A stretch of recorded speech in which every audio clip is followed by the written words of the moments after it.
పండుగ పూట సొంత గ్రామాల నుంచి తిరిగి హైదరాబాద్ బయలుదేరుతున్న ప్రయాణికులను నిలువునా దోచుకుంటున్నారు కరీంనగర్ ప్రైవేట్ టాక్సీ యజమానులు.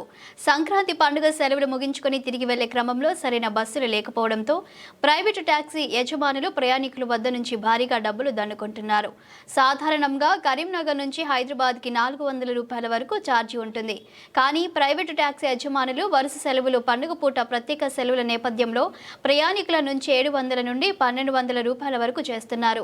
రవాణా శాఖ నిబంధనల ప్రకారం ప్రయాణికులను తరలించడానికి పసుపు రంగు టాక్సీ ప్లేట్ కలిగిన వారు మాత్రమే ప్రయాణికులను తరలించాల్సి ఉంటుంది. కానీ నిబంధనలకు విరుద్ధంగా వైట్ ప్లేట్ నెంబర్ కలిగిన సొంత వాహనాలతో ప్రయాణికులను తరలిస్తున్నారు కొంతమంది డ్రైవర్లు. ప్రైవేట్ టాక్సీ ఆగడాలపై కరీంనగర్ నుంచి మా ప్రతినిధి శ్రీకాంత్ మరింత సమాచారం అందిస్తారు. సంక్రాంతి పండగకి సొంతూళ్ళకి వచ్చిన ప్రయాణికుల జేబులకు చిల్లులు పెడుతున్నారు కరీంనగర్ ప్రైవేట్ టాక్సీ యజమానులు. అయితే దీనికి సంబంధించి కరీంనగర్ బస్టాండ్కి ఎదురుగానే కూడా ఈ టాక్సీ స్టాండ్ ఉంటుంది. అయితే ఇక్కడ నిబంధనలు తుంగలో తొక్కి ఏదైతే వైట్ టాక్సీ ప్లేటు ఓనర్లంతా కూడా ప్రయాణికుల వద్ద నుండి భారీగా డబ్బులు వసూలు చేస్తున్నారు. అంటే ఇలాంటి వరుస సెలవుల నేపథ్యంలో తిరుగు ప్రయాణంలో మాత్రం హైదరాబాద్కి చేరుకోవడానికి దాదాపుగా 1000 రూపాయల నుంచి 1200 రూపాయల వరకు కూడా వసూలు చేస్తున్నట్టుగా కూడా తెలుస్తుంది.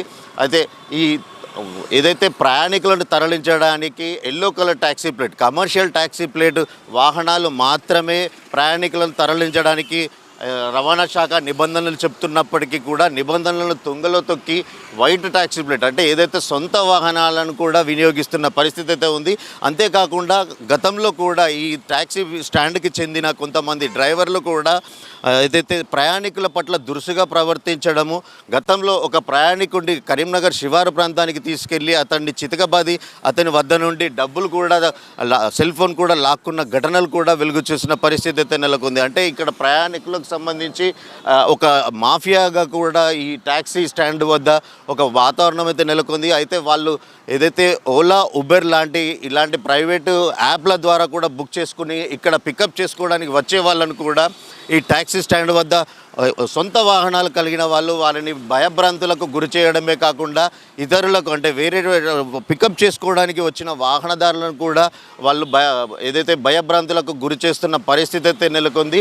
ఇక్కడ మనం ప్రస్తుతం విజువల్స్లో చూడొచ్చు, పెద్ద సంఖ్యలో ఈ ట్యాక్సీకి సంబంధించి వాహనాలన్నీ కూడా సొంత ప్లేట్. ఇప్పుడు నేను చూపిస్తున్నాను ఈ వాహనాలన్నీ కూడా ఓన్ ప్లేట్ వాహనాలే. ఇక్కడ ట్యాక్సీకి అంటే నిబంధనలకు విరుద్ధంగా కూడా ఇది పూర్తిగా ఎక్కడో దూరంగా కూడా లేదు, కరీంనగర్ బస్టాండ్కి ఎదురుగానే ఉన్నప్పటికీ కూడా ఆర్టీసీ సిబ్బంది ఏం చేస్తున్నారని చెప్పేసి కూడా కొంతమంది ప్రశ్నించినప్పటికీ కూడా అధికారులు మాత్రం ఎలాంటి చర్యలు తీసుకోవట్లేదని చెప్పేసి వాళ్ళు వాపోతున్నారు.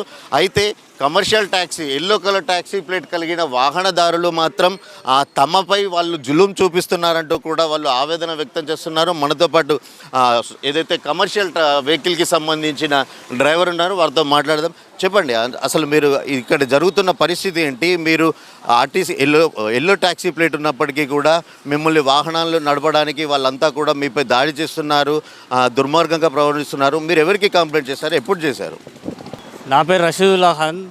ఒక 6 months బ్యాక్ నేను సిపి దగ్గర, ఆర్టీఓ డిటిఓ దగ్గర, ఇంకా మన ఆర్టీసీ డిఎం మేడం దగ్గర, మన ఏసీపీ సార్ దగ్గర కూడా వచ్చింది. ఇది వాళ్ళ దగ్గరకు పోయి కంప్లైంట్ కూడా ఇవ్వడం జరిగింది.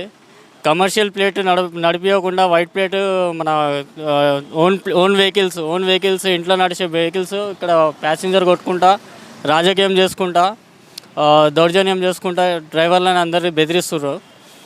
ఇంకా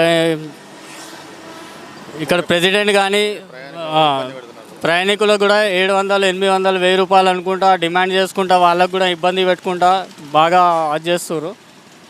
కమర్షియల్ వెహికల్స్కి వీళ్ళు ట్యాక్స్ కట్టుకుంటా, మేము ట్యాక్స్ కట్టుకుంటా నడిపించే వెహికల్స్ని కూడా వీళ్ళు మాకు నడపకుండా చేసి నో పార్కింగ్ బోర్డు ఉన్నాక కూడా ఇక్కడ పార్కింగ్ చేసుకుంటా ఏం చేసుకోపో మేము వాళ్ళ దగ్గర మాట్లాడతాం, వీళ్ళ దగ్గర పోయి మా మీదనే కంప్లైంట్ చేసుకుంటా దౌర్జన్యం చేస్తున్నారు. ఎప్పుడు ఇచ్చారు మీరు కంప్లైంట్? ఎప్పుడు ఇచ్చారు? ఎవరెవరికి ఇచ్చారు? 6 months బ్యాక్ ఇచ్చాను నేను. సిపి సార్కి ఇచ్చిన. అప్పుడు సార్ గౌసాలం సార్ లేరు, వేరే సార్ ఉండే. సిపి సార్కి ఇచ్చిన, మళ్ళీ మన డిటిఓ సార్కి ఇచ్చిన, ఆర్టీఓ ఆఫీస్లో, కలెక్టరేట్కి ఇచ్చిన, ఇంకోటి మన ఆర్టీసీ డిఎం మేడం కూడా ఇచ్చిన. ఏమంటున్నారు అధికారులు? ఏమంటున్నారు? రిటర్న్ కంప్లైంట్స్ ఇచ్చారు నా దగ్గర ఉన్నాయి, రిటర్న్ కంప్లైంట్స్ కూడా ఉన్నాయి, కానీ ఏం యాక్షన్ ఇప్పటివరకు కూడా తీసుకోలేదు వాళ్ళు. మీరు చెప్పండి అసలు ఇక్కడ జరుగుతుంది ఏంటి? వాళ్ళు ఒక మాఫియాగా కూడా ఏర్పడి అంటే మీలాంటి ఏదైతే ఎల్లో కలర్ ట్యాక్స్ ప్లేట్లు అంటే వాహన ప్రయాణికులను తరలించడానికి మీకు పూర్తి స్థాయిలో నిబంధనలు ఉన్నప్పటికీ కూడా నిబంధనలకు విరుద్ధంగా కూడా వాళ్ళు ప్రయాణికులను తరలిస్తున్నారు కదా. ఇక్కడ ఎట్లా అంటే ట్యాక్సీ ప్లేట్ వాళ్ళది ఇక్కడ ఏం చెల్లదు, ఓన్ ప్లేట్ వాళ్ళది మాత్రమే రాజకీయం చేసుకుంటా వాళ్ళు ఇక్కడ ట్యాక్సీ ప్లేట్ వాళ్ళని కొట్టడం జరుగుతుంది. ఇది ఎవరు కూడా పట్టించుకోవడం లేదు. ఇక్కడ మళ్ళీ పోలీస్ శాఖ వాళ్ళు నో పార్కింగ్ బోర్డు పెట్టారు, అయినా కూడా ఎవరు కూడా పట్టించుకోకుండా ఓన్ ప్లేట్ వెహికల్స్ నడిపిస్తున్నారు సార్. అంటే నిబంధనలకు విరుద్ధంగా కూడా ఇక్కడ రోడ్డును సగం ఆక్రమించి కూడా వాళ్ళు వాహనాలన్నీ కూడా ఇక్కడ పార్క్ చేసి యథేచ్ఛగా కూడా వాళ్ళు ఈ దందాను కొనసాగిస్తున్నారు. ఏదైతే పోలీసులకు మామూలు ఇస్తున్నారని చెప్పేసి కూడా వాళ్ళు ఆరోపిస్తున్న పరిస్థితి అయితే ఉంది.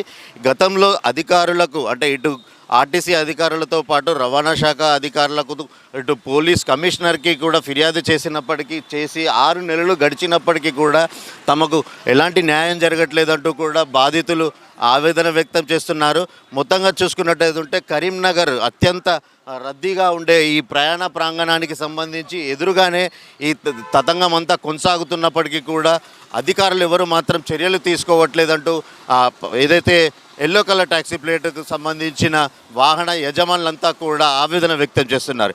ఇప్పటికైనా అధికారులు ప్రైవేటు వాహనాలలో తరలించకుండా కూడా చర్యలు తీసుకోవాలంటూ వాళ్ళు కోరుకుంటున్నారు. కెమెరా పర్సన్ గౌతంతో శ్రీకాంత్, S6 న్యూస్, కరీంనగర్.